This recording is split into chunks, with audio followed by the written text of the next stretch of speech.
তুমি জীবনের শেষ দিন পর্যন্ত আমি তোমার হাত ধরেই হাঁটতে চাই। হ্যাঁ, তুমি কাঁধে কাঁধ দিয়ে জীবনের চড়াই উতরাই পার করতে চাই। জীবনের নক্ষত্র ভরা পথে হেঁটে যেতে চাই অনেক দূর। তোমার কাঁধেই মাথা রেখে কাটাতে চাই বহু আলোক বর্ষ। হ্যাঁ, তুমি আজ সেই তোমারই জন্মদিন। আমার জীবনের দ্বিতীয় পুরুষ হচ্ছে তুমি। আমার বাপির পর তুমি আমার একমাত্র পুরুষ, যাকে আমি চোখ বুঝে বিশ্বাস করতে পারি, ভালোবাসি, যার উপর রাগ করতে পারি, যার সাথে ঝগড়া করতে পারি, যার উপর অভিমান করতে পারি, আবার বন্ধুর মতো বেহিসাবি আড্ডাও মারতে পারি, আর মনের সব সিক্রেট অবলীলায় শেয়ার করতে পারি।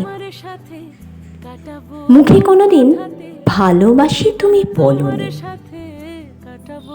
কিন্তু তোমার মতো দায়িত্ব, তোমার মতো কেয়ারিং, তোমার মতো আমাদের সব দিক থেকে আগলে রাখার যে প্রবণতা, তা অনেক কিছুই প্রমাণ করেছে। আমার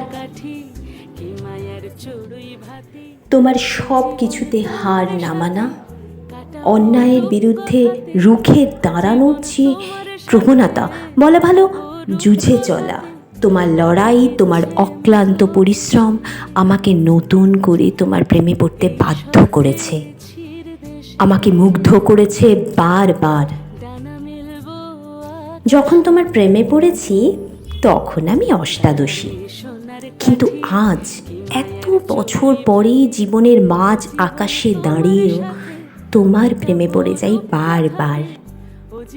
তোমার মধ্যে প্রচুর দোষও আছে, হুট করে রেগে যাওয়া, যখন তখন একটা কিছু বাস্ট করার মতন, তখন মুখে যা আসে বলে দেওয়া, ইত্যাদি ইত্যাদি। তার জন্য অনেক মনোমালিন্য হয়েছে অনেকবার, কিন্তু তবুও এক অদৃষ্ট বন্ধনে আমরা আবদ্ধ হয়েছি বারবার। তাই আমাদের পরিচয়ের এত বছর পরেও তোমাকে নিয়ে লিখতে বসে অনুভূতিগুলো মাথা চাড়া দিয়ে উঠছে, কিন্তু লিখে সেই অনুভূতি বোঝানোর মতো ক্ষমতা আমার নেই। তাই তুমি চিরকাল এভাবেই থেকো, আগলে রেখো